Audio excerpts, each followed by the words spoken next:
You'll start the recording. Yes. Right.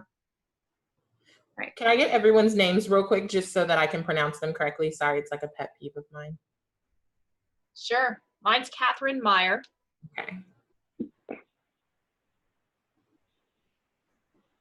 Is it Ariel? Can you hear me? All right. Mine is Ariel Matos. Ariel. Okay. Ariel. It's the audio is very bad. Excuse my R's. All right. So it's Ariel. So the R should sound like a D. Ariel. Okay. I will work on it in silence. Yes. Mine's harder, Kai. Mine is there's a ch in there, so Okay. it's Michal. Michal. Yeah, you just do what you want. Do what you can. Don't worry about it. I'm trying my best. It's fine. Okay. If you Your find best them is more good. helpful, Kai, I can introduce the names. I can roll my R's, and I know Michal's name a little better. Hey, well done. So if that's helpful to you, Kai, I can do the intros of the names, and then just. Okay. Don't get hung up about it. It's, you know. If you want to, then I'll just do the questions at the end and run the PowerPoint. I can do the quick intros and Okay. take that off your plate so you're not stressed out about it. Okay, so let's admit them and we can start.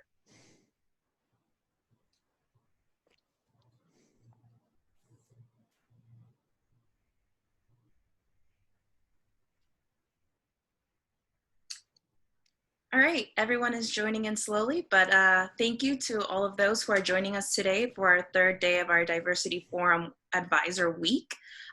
This session is about advising students about graduate school. Once again, thank you all for making the time to join us today amongst all of the things that everyone is going through. Just a quick note, we definitely don't want to overlook everything that is going on within the United States and worldwide with all of the protests about all of the racial and injustices against all of the communities, specifically the Black community. We definitely want to support our students, our faculty, our staff that are either protesting on the front lines or just speaking up against these injustices. So we do want to say that APSIA stands by you all. Definitely don't want to make this a political platform at the moment, but we just wanted to make that quick message available to you all. But with that, we can get the show on the road. I am pleased to, first of all, introduce myself. My name is Brianna Suarez, and I'm the International Admissions and Operations Manager here at the Association of Professional Schools of International Affairs. Thank you once again, everyone, for joining. Hopefully you've all seen and have the packet available to you all of this week's programming. If not, it is made available to you on the Eventbrite registration form, so feel free to go there and see everyone that is participating today. I will happily introduce all of our participants and our speakers today. The first is Ariel Matos, who is the Associate Director of Graduate Admissions at the Princeton University Woodrow Wilson School of Public International Affairs. Catherine Meyer, the Director of Admissions at Texas A&M University Bush School of Government and Public Service, and Michal Sela, Deputy Head of Student Services at the Graduate Institute of Geneva. We also have a lovely moderator today for our conversation, who is Kai Lockhart, Diversity and Inclusion Fellow here at the Association of Professional Schools of International Affairs. And Kai, I will pass it over to you to continue this lovely programming.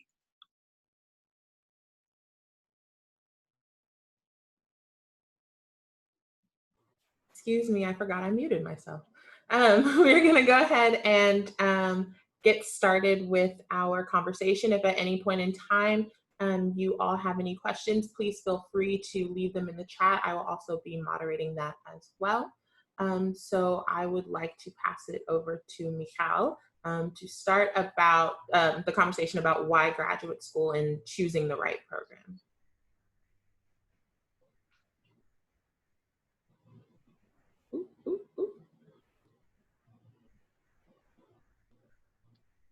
I'm muted too. I forgot to unmute myself. So hi everybody, sorry about that.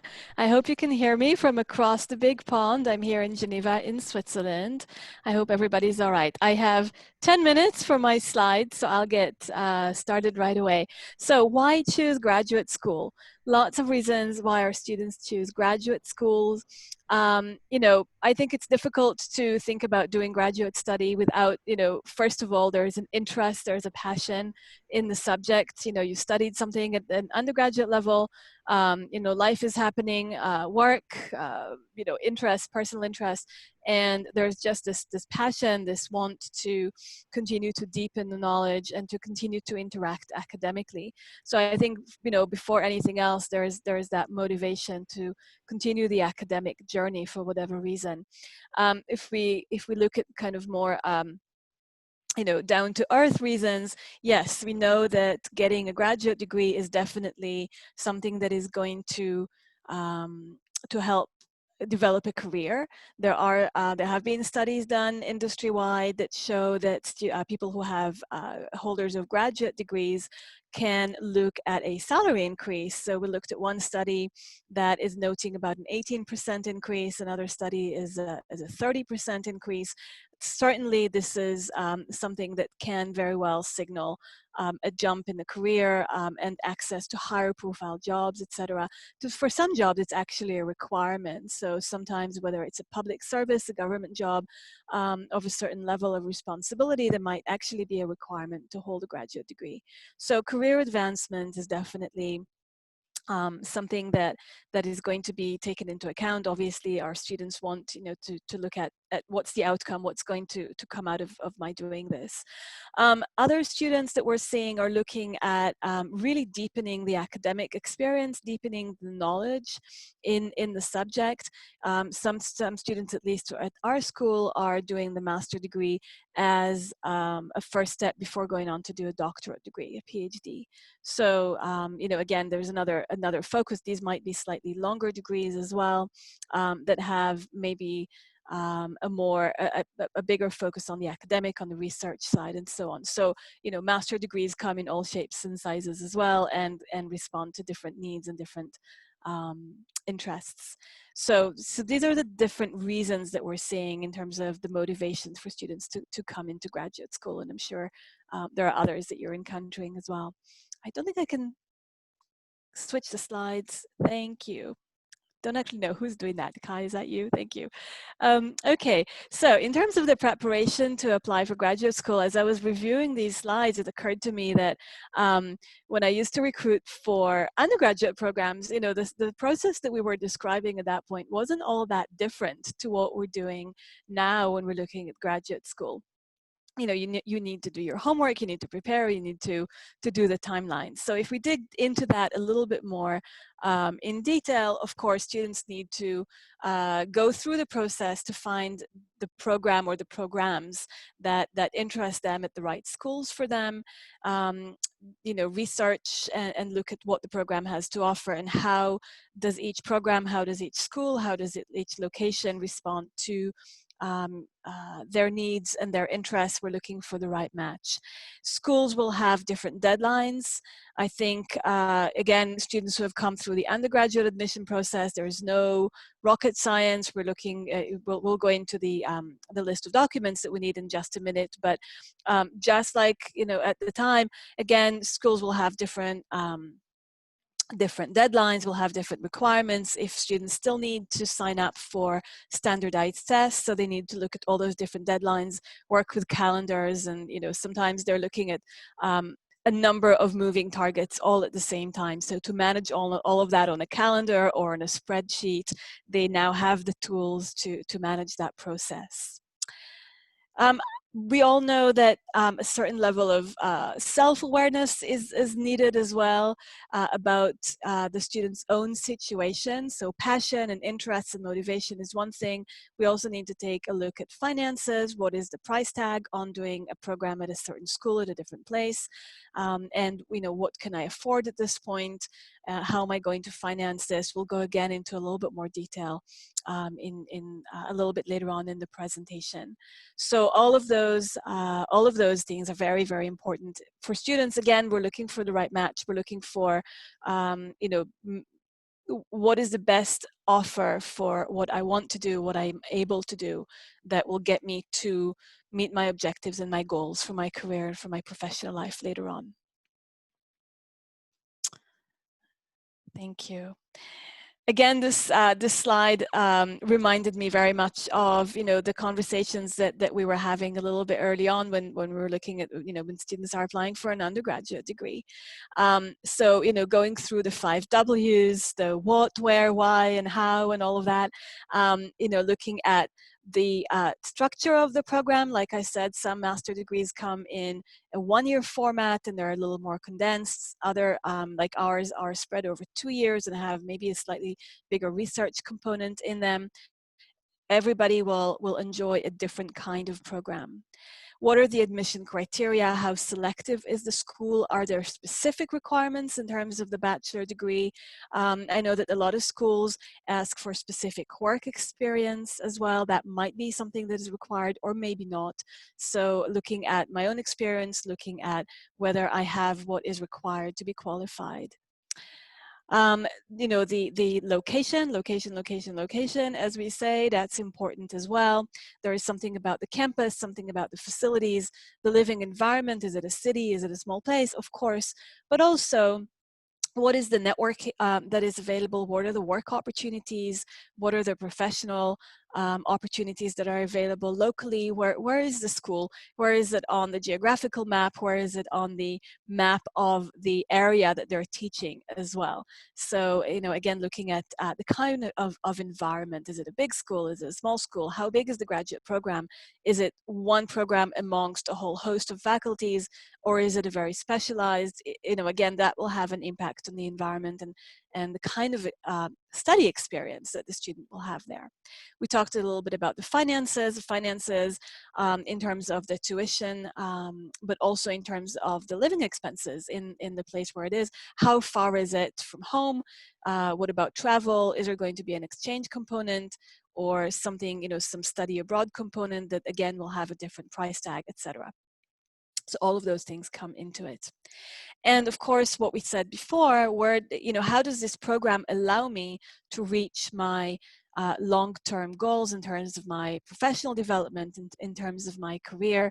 If a student wants to do a PhD, they'll be looking at different types of programs than a program that will get them straight into, you know, a certain kind of job, for example.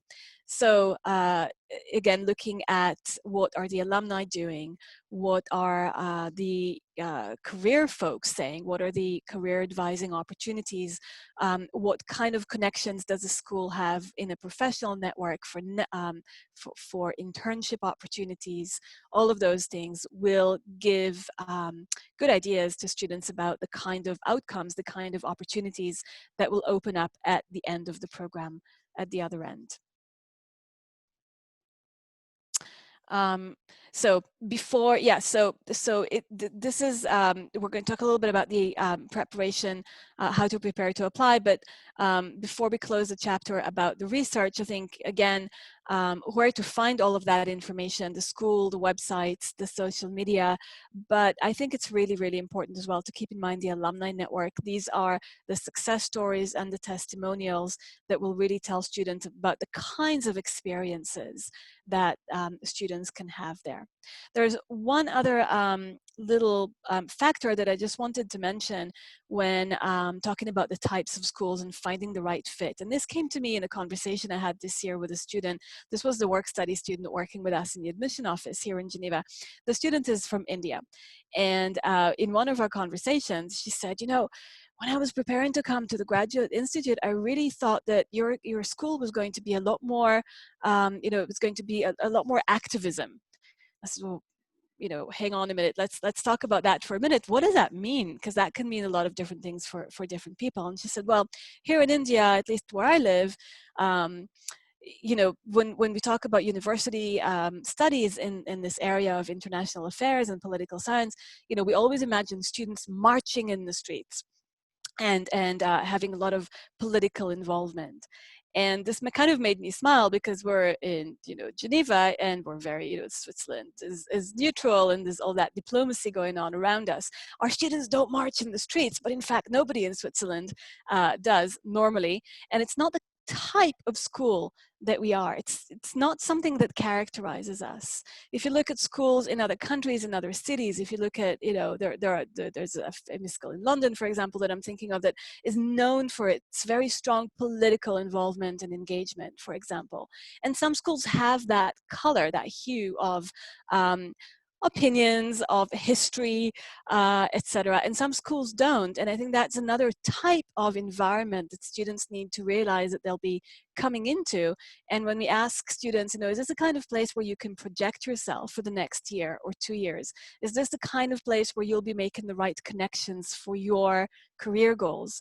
Is this the kind of school where you'll be able to express yourself and, realize what it is that you want to accomplish? Then these are also things that they need to take into account. What is the character or the personality of the program and the school? And that's something that is not necessarily all that apparent from looking at a view book or from looking at the website necessarily. But if you dig down a little bit more and look at who the faculty are, and what kind of events are they putting out for students? And again, look at the students, the alumni, the testimonials, and maybe even connect with current students, look at the conversations on social media. Then I think that's a very good way to start to research those aspects of a program that may not be blatantly obvious from the publications, for example. But it's really important. It can make a difference between how much you enjoy a place or not. So having said all of that, coming back to the mechanics of the application, of course, this is our job, this is our vocation. We are the admission folks, and we want to connect with our applicants. So please encourage your students to make contact with us, build those relationships over time, ask the questions, make sure that the documents have arrived, and really use us as a resource, use the admission counselors as a resource to find out all those hidden and non-hidden things that you need to find out about the school to make sure that it's the right place for you to apply. Again, narrow down the list of places to apply, the reach, the more secure choices, and everything in between. This one really caught my eye. I really like this point about identifying the weakness in the application. I think it's really important, again, when we talk about developing that self-awareness for applicants, to look back at their own experience. It's a little bit like when we advise students about getting to a job interview. What we want to do is we want to reassure the selection committee, right? We don't want to open up new questions for them and leave them wondering. And so it's really important, I think, to think, this is that one project or that grade that I got in that semester, or my average, or whatever it is. If I don't give them any more information, this is going to raise some questions. So let's address those questions right there in the application. But to do that, we need to really take a critical look at the application and help students do that when they're preparing their materials, and make sure that they are coming into the process fully aware of where their strengths are and what points they need to really give some extra information to reassure the selection committee. Standardized tests, we all know those need to be planned well in advance, especially nowadays. Can you take the test online? Do you have to make special arrangements? How long will it take for the results to be sent? Begin to gather those materials, how long will it take for the diploma, for the transcript, for how long do I need to spend writing an essay? Hopefully at this point of the undergraduate degree, students have a pretty good knowledge of their own writing style and writing work, and how long they need, and how many drafts they need to go through, et cetera, et cetera. And of course, if they're looking for some financing outside of the school or at the school, the scholarship applications might have their own timeline as well. And so again, keeping that in mind, and that's why we need those tools like a calendar or a spreadsheet to make sure that students are really keeping track of all the deadlines.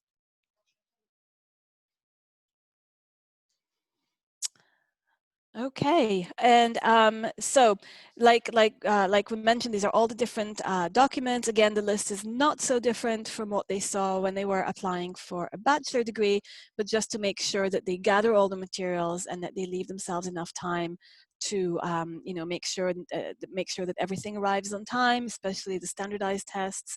And you know, again, really connect to the admission counselors at each of the schools that they're applying to double check that everything has arrived, that it's the right format, and so on and so forth.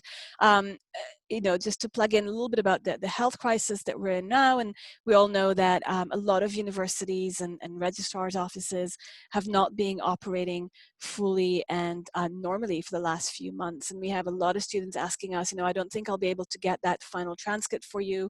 I don't think I'll be able to get, you know, my official diploma. And so double check again with admission folks about, you know, is it possible to use an unofficial or partial transcript or something a little bit more provisional than we would normally do? And that might be a possibility for many schools. So again, to double check about that. Letters of recommendation, same advice as we used to give students when they were applying for a bachelor degree. Let your referees know that you're going to ask them for a recommendation letter, have the conversation, remind them of that wonderful project that where they supervised you, give the referees time to prepare those letters. You know, nobody likes a tight deadline, especially if they're supposed to be saying glorious things about you. So just to support students in that process and remind them of all those deadlines and all the retro planning that needs to happen. I think that was my last slide, and I tried to keep it to my 10 minutes. So I will hand it over to, I believe Ariel is taking the next part of the presentation, right? That is correct. So thank you so much for transitioning over to me. And I just want to welcome everyone again to this workshop. I think that you all are doing such amazing work. Thank you so much for serving as liaisons between your students and ultimately our schools. We really appreciate the services and the support that you offer each of your students, and we understand your positions and roles as being critically valuable. So thank you all for being here. We hope that you get some really information through our virtual workshop series. So to carry on with the conversation, I'm going to be talking about the sort of preparing to apply the application process. Focusing in this slide on essays and personal statements.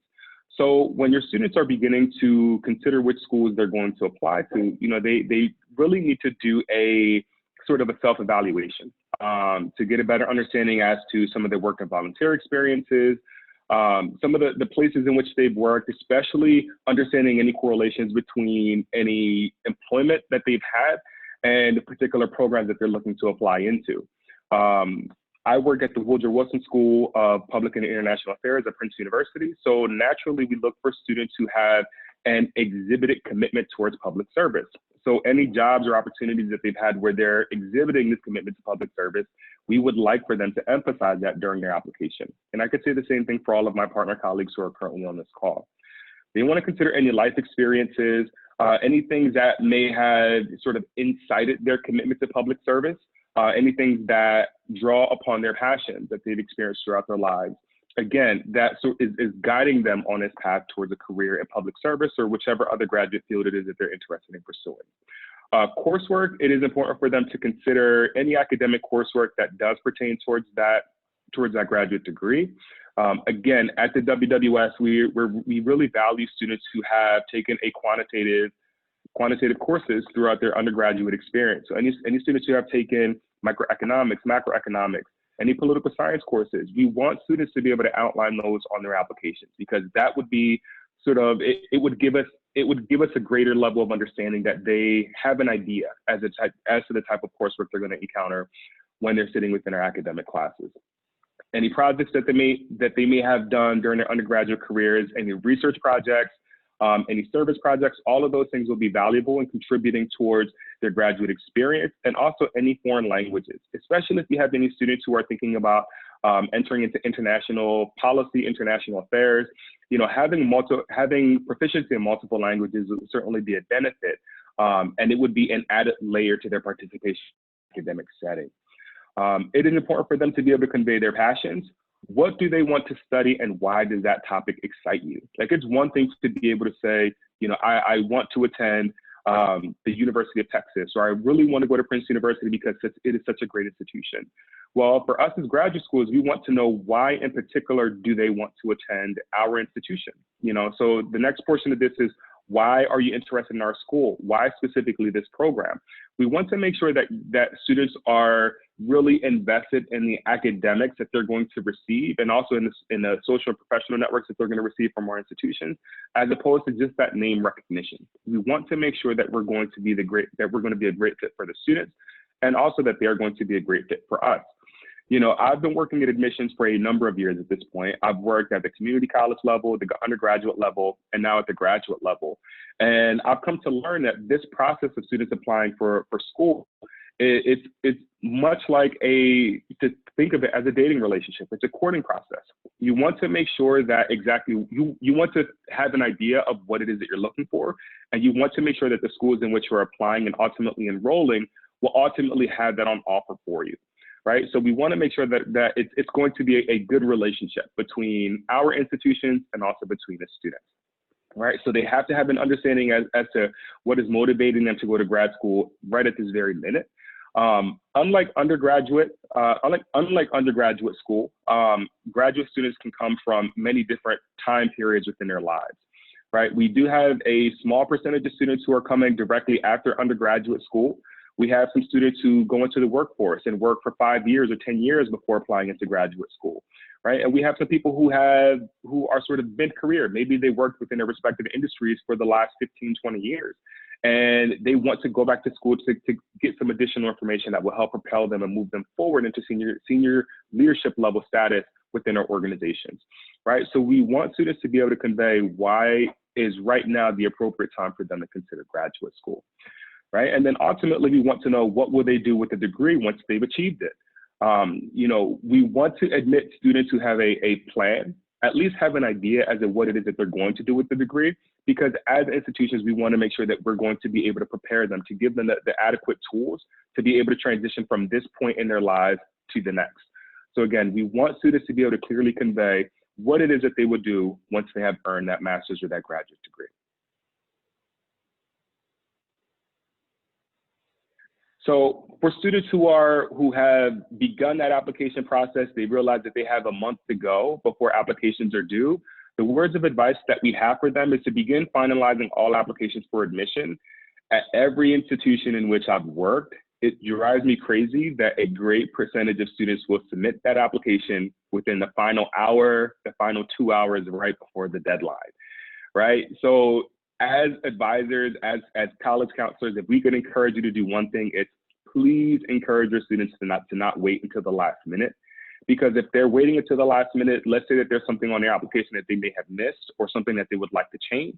If they're waiting until that last minute, they won't have that opportunity to do that, right? Let's say that a student is waiting until the last 5 minutes before the application is due and their computer crashes, right?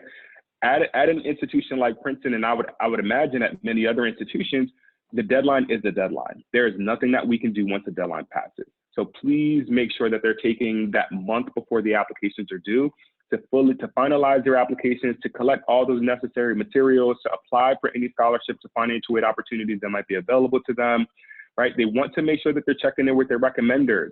Now, usually the recommenders will have a few additional days after the application deadline itself in order to submit those letters of recommendation.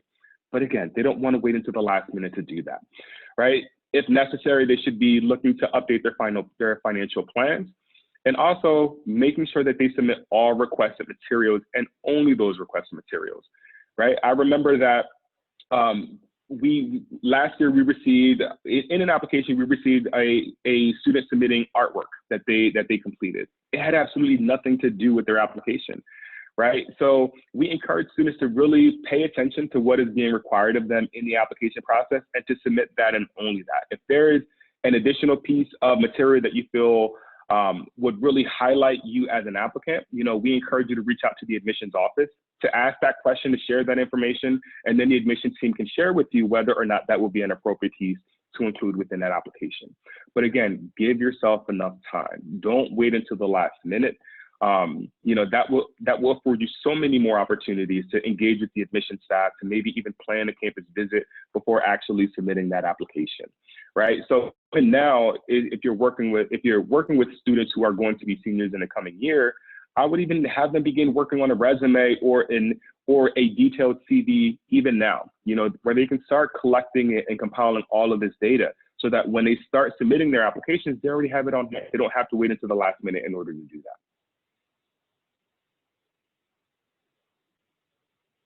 So some common application mistakes that we want to encourage you to speak with your students to make sure that they're following. The first thing is, you know, please make sure that your students are following the instructions, right? And I just talked about this a little bit briefly in the previous slide.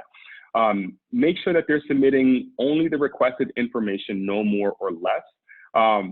You know, to think if the total application pages is 20 pages and your students think that if they submit 30, like if a student submits more documentation that is necessary, that does not necessarily give them an added benefit, right? We're going to look at what it is that is required of the applicant. That is primarily the thing that we're going to be looking for when we read those applications. Again, so encourage them to submit what is requested, no more, no less. When collecting all the information for the applications, you know, it will be helpful to request extra copies of maybe transcripts or letters of recommendation, just so that they have them on hand in case if something were to not fall through. It's important for them to request transcripts and recommendations early to make sure that they have them on hand. Now, one of the things that is a pet peeve of mine is when a student is applying to my school and in the application, let's say that they've written the most eloquent of essays and personal statements, and then at the very end they say, and it is for this reason and this reason alone that I could imagine myself at the Geneva Institute. But you're applying to the Woodrow School, right? So I would caution them to not include the names of any specific institutions if they're going to be applying to several institutions, unless if it's part of a school-specific supplemental portion of the application. In that portion of the application, it's fine to include the name of the school, but in your general personal statement, if the student is planning to apply to different schools, you know, please make sure that they leave it as generic as possible, so that they don't make that foolish mistake of stating that they want to attend one institution when they're applying to a different one. And also, it's important to know exactly the name of your school that you're applying to. You know, we don't like to read when the students input the wrong name of our respective schools. And it's also important for students to conduct an honest self-assessment of their skills, experiences, and interests. So I spoke a little bit earlier about how at the Woodrow School, we like students to have some sort of quantitative understanding. We'd like for students to have a good quantitative base, because much of our program is based on quantitative analysis, right? So if a student doesn't have that quantitative base, has never taken a microeconomics course, has never taken perhaps a political science course, you know, this will give them enough time to say, well, you know, I understand that the school really wants me to have some sort of experience with microeconomics. Maybe now is the time in which I can take a course during this semester at my local college, or even at a local community college, something to help to prepare them, you know, for that level of academic rigor that they're going to encounter at that school. So it's critical for them to do an honest self-assessment of their skills and abilities, and to also be honest about what it is that they're bringing to the table. You know, so I think that there are some students who have approached us and mentioned that they plan to take a microeconomics course in the coming semester. So although they did not have it at the time of application, they had an actionable plan to make sure that they would be able to do that. And again, as an institution, we certainly respected that and we honored that. So it's important for them to take that honest self-assessment.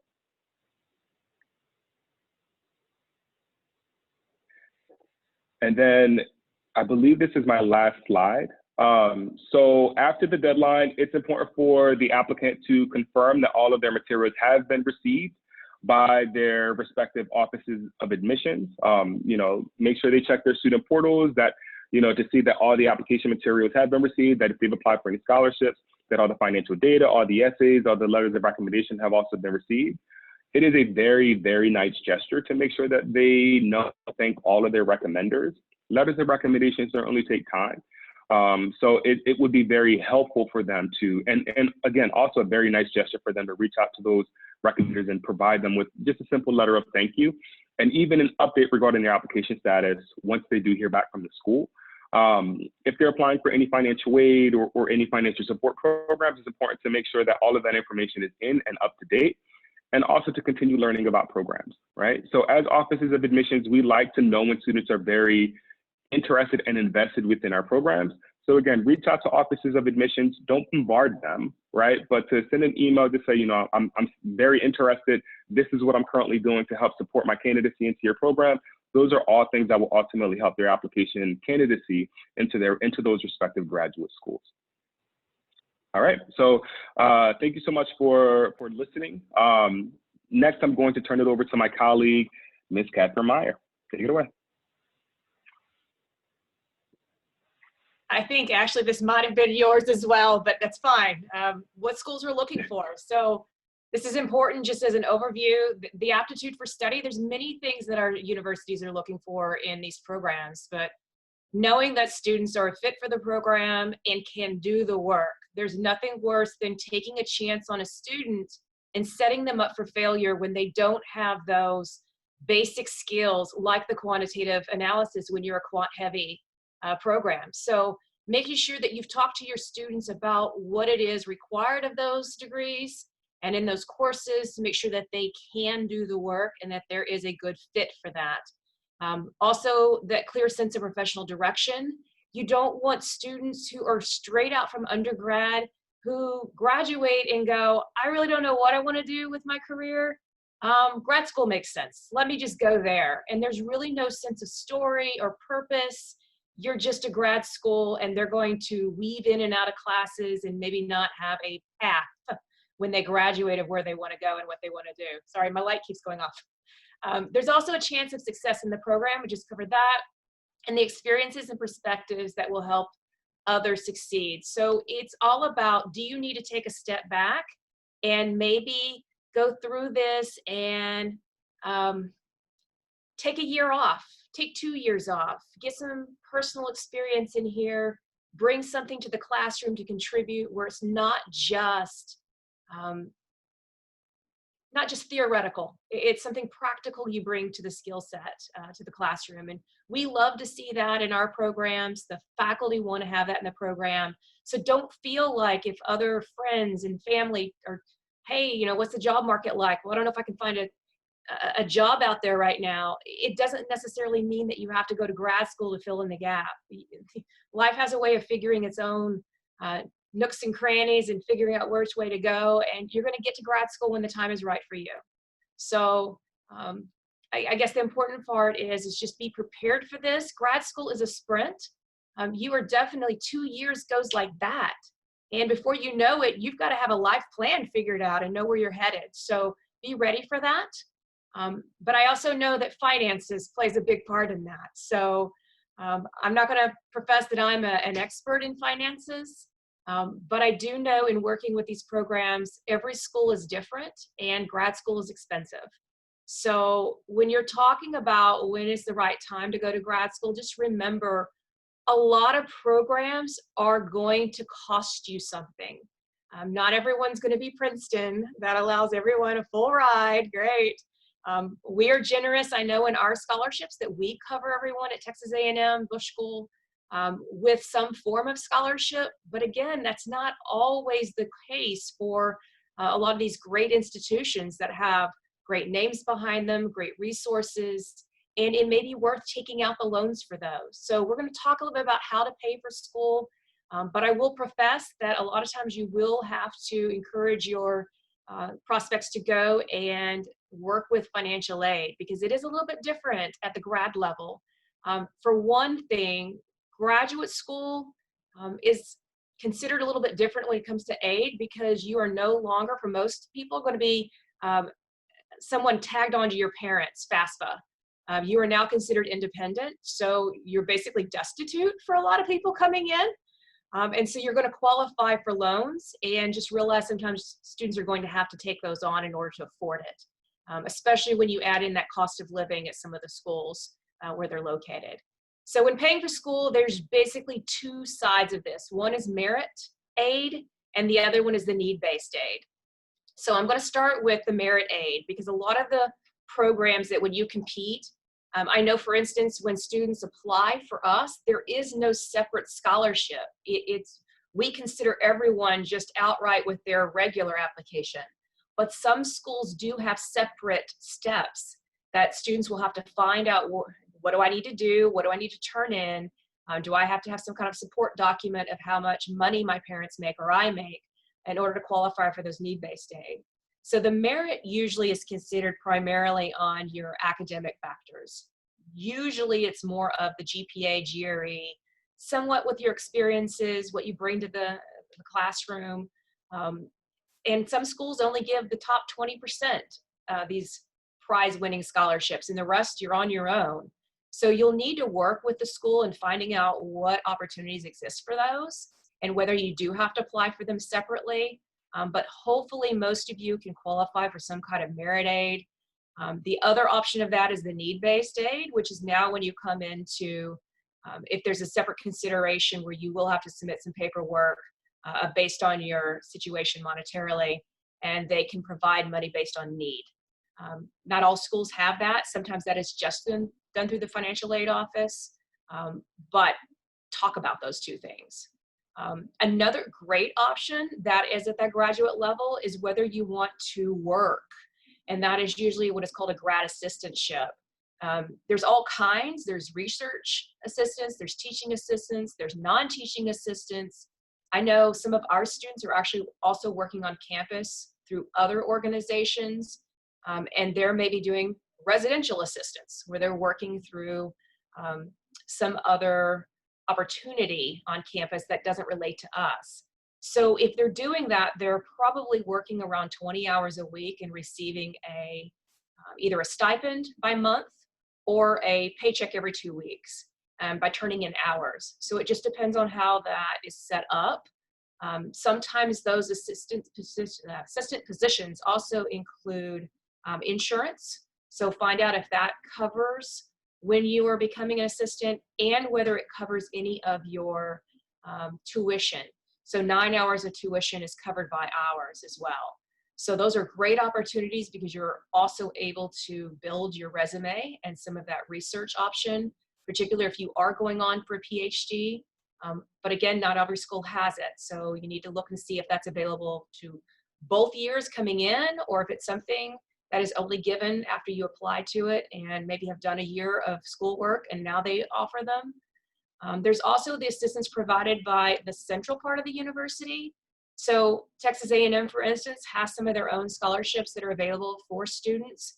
Usually they're tied to some kind of background, whether those be to diversity scholarships, and we have things that are called grad merit scholarships, which are high achieving merit base. There's some other ones that are done through grants that students can apply for or by the countries they're coming in from. So those are also some outside resources to look for within the university itself. So definitely ask those admissions advisors what else is available that you could apply for to help supplement maybe something that the department was able to provide. Another great one is the in-state tuition waivers. I know that a number of programs offer these, that if you do receive some level of scholarship, that they can also issue these in-state waivers, so that instead, if you're coming, for instance, in Texas, coming from Virginia, then we can issue these waivers for anyone who gets $1,000 or more.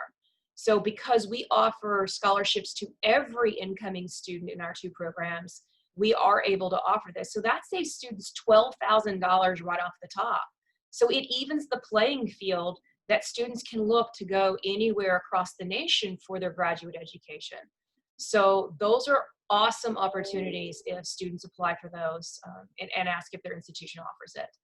Another part is that work on campus. So you can look around and see what is available either through your department or elsewhere on the campus and do a work study, or just working part-time on campus to supplement what it is that you're getting or not getting from a university. Usually we encourage our students to take that first semester to adjust to campus, know what the workload is like before they take on too many hours. But I know a lot of our students, they have to pay the bills, they have to pay rent.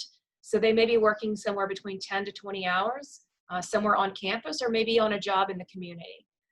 So that's just whether or not your schedule allows for that and how you handle the organization of your day. The external sources of funding, there's going to be the grants which is money that you don't have to pay back, but that usually requires some sort of need base. And those are often offered through the university. There's also the loan opportunity, which I know there's a lot of opportunity to take out loans. You just have to be careful and read through them. Especially pay attention to the subsidized versus unsubsidized loans so that you know which ones are incurring interest while you're in school and which ones are not. Because as soon as you graduate, you will be put on a plan to start paying that money back. So make sure that that's the last resort, is taking out money. In all honesty, you want the free money first, which is those scholarships, which can include those merit and need-based aid. Then you're going to do those earned scholarships that kind of earn money, which is where you're working. Maybe the GA position, maybe something work study. And then that final one is that borrowed money, which is your loans that you're going to be taking out. So just realize those opportunities exist. The reality is many students at the grad level do have to take out loans. So just realize that off the top of your head there.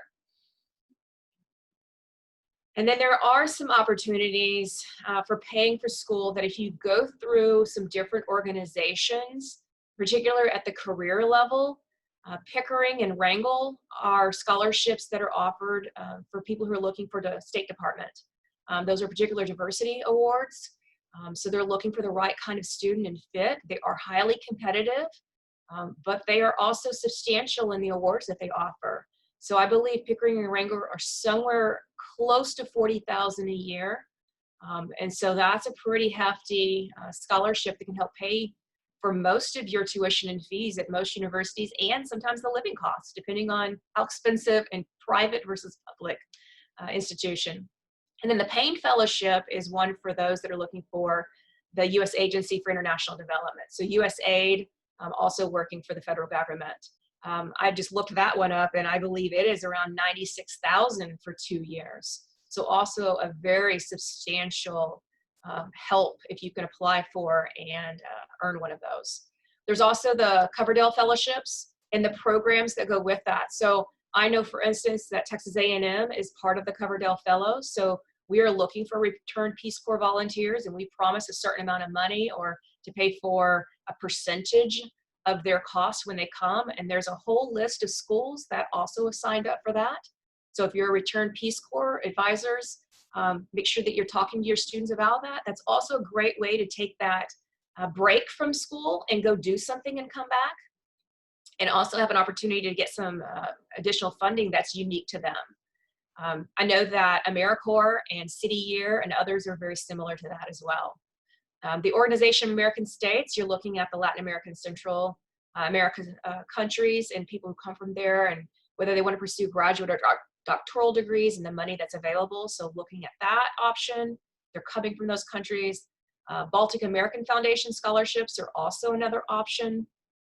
And then our own Public Policy International Affairs program, the PPIA, also is an opportunity. They offer junior summer institutes for juniors, rising juniors into the undergrad arena, that you can attend some of their summer institutes and receive some additional support through quantitative. I believe sometimes they do GRE prep, just prepping you for getting ready for a grad school program in these areas of public policy, international affairs. But again, those are highly selective. Only a few schools are going to support those for 20 students apiece.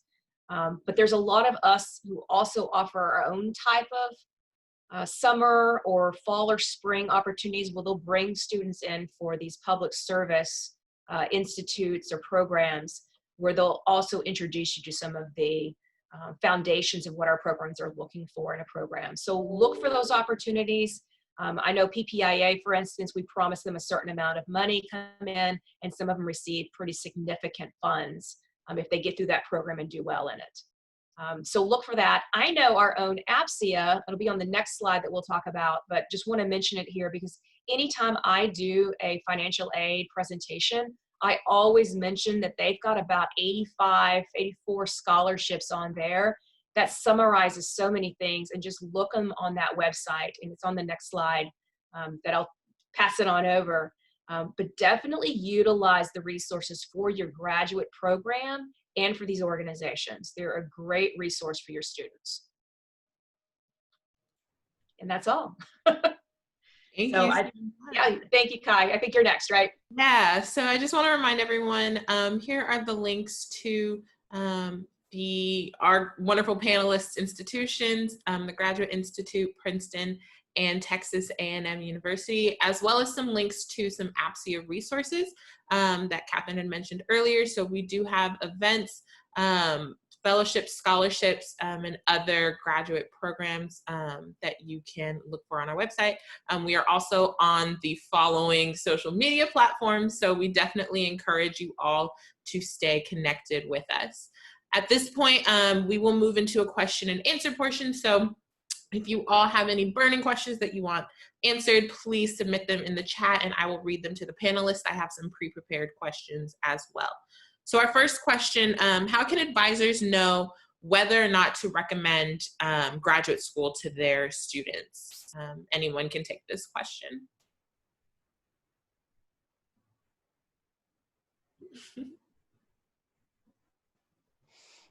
Kai, do you mean whether or not to recommend a specific graduate school or graduate study in general? I would say graduate study. So the question is, how do you know if somebody's ready to go to graduate school, I suppose? Mm-hmm. Yeah, do we ever? I don't know. Yeah, well, I'll give it a shot, but I think this has been said before. I think, in a lot of cases, students will want to do something else before they go to graduate school.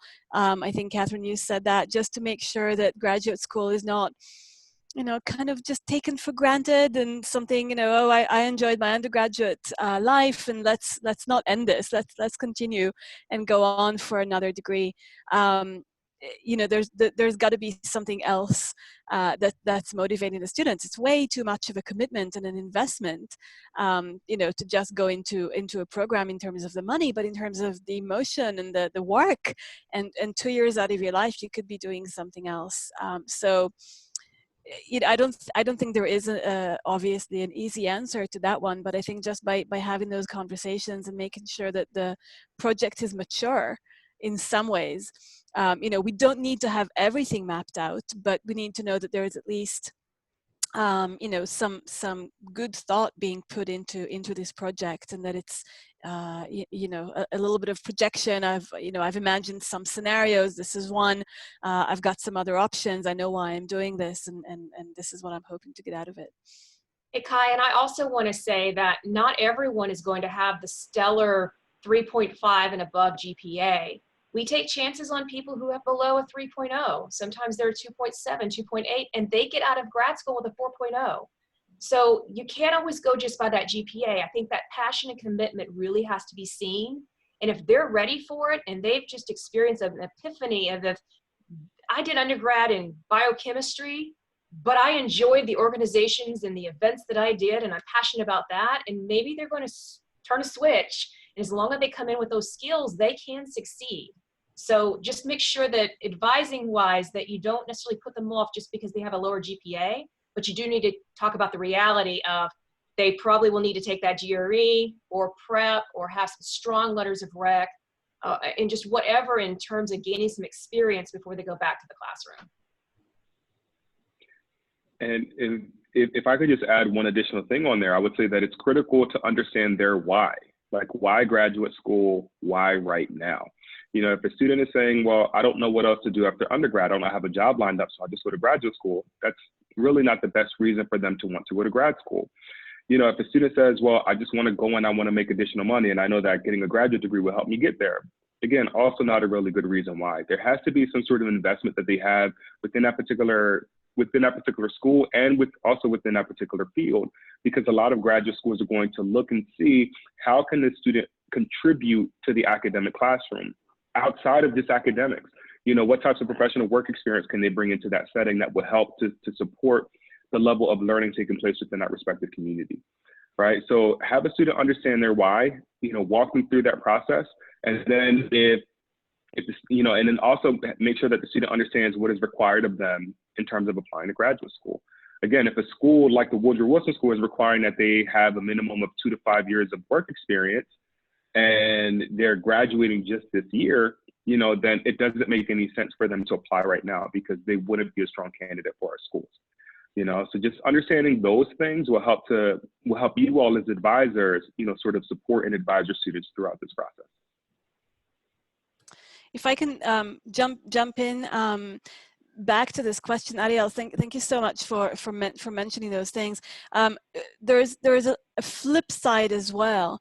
We also, because we are in Geneva, you know, and we've got the UN and we've got all the international organizations, and a lot of times students will come to us with this, you know, we read these essays, and students, they are dreaming of really changing the world. I mean, they've really taken that to heart, you know, those words, and they really have this dream of doing something big and then going back to their home country, wherever that may be, and really make, you know, making an impact.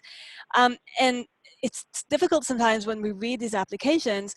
There's a very fine line between the dreamer who is just kind of, you know, dreaming and hey, I mean, dreaming is great, but you know, is that going to be a realistic study project for this particular person?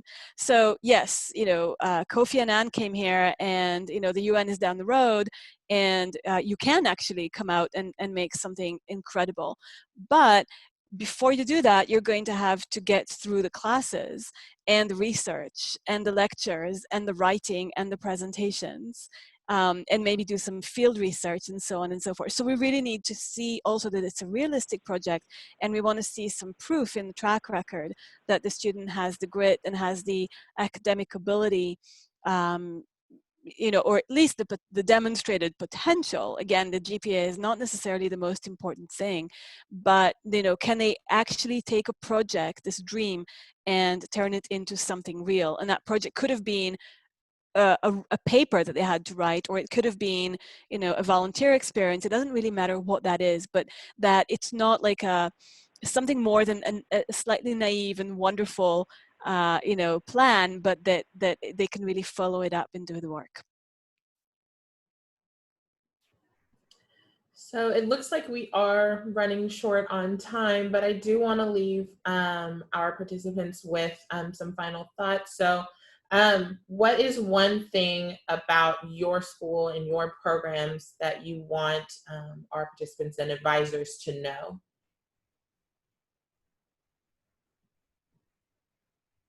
About your program. I'm so sorry.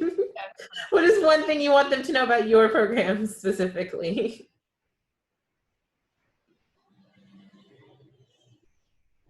Should have thought about this ahead of time, and we even discussed this. I will say that at Texas A&M University, I know there's a great sense of community. So when students are coming in, they're coming in with fellow classmates and really working about the passionate areas that they're interested in, whether that be State Department, federal government, nonprofits. And so when students come in, they just need to remember that they're in this with a lot of others, and they're making colleagues and friendships for life to go out and do something they truly love. And so they can come in with all kinds of backgrounds, but know they're going to get the support here and the guidance to get them to the right place, as long as they've kind of figured out that ahead of time before they got into grad school.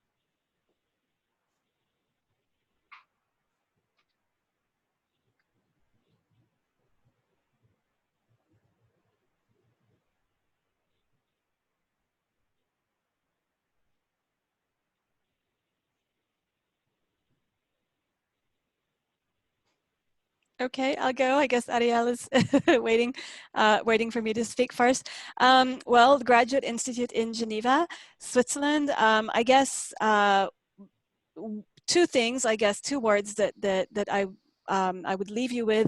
One is that we are extremely focused. We are very small. We are only a graduate school, and we are only in international affairs.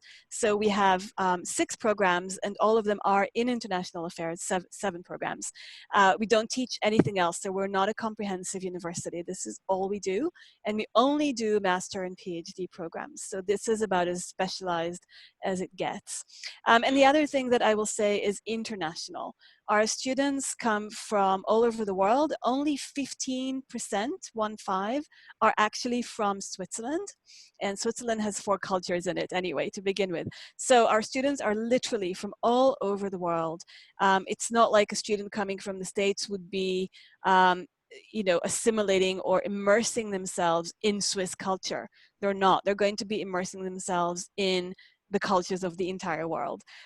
So that's why a lot of our students come to us, because they want to work at international organizations or NGOs or whatever. So that international outlook is, I think, what probably makes us a little bit different from most schools that I've come across.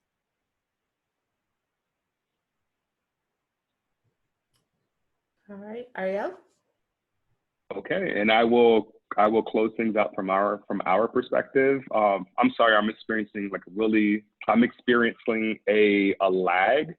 So I can see mouths moving, and then it's like a minute later, I would start to hear what it is that you're saying. So I'm trying to follow lips, so I know when to jump in. But again, just thank you everyone for being here today. We really appreciate your time, your support of your students, and we also appreciate your interest in our respective organizations. At the Woodrow Wilson School of Public and International Affairs at Princeton University, we are one of the professional schools at Princeton University, meaning that we stand on our own. In terms of our graduate programs, we offer 3 programs. We offer an MPA, we offer an MPP program, which is for mid-career professionals, and we also offer a 5-year PhD program. All of our programs are fully funded.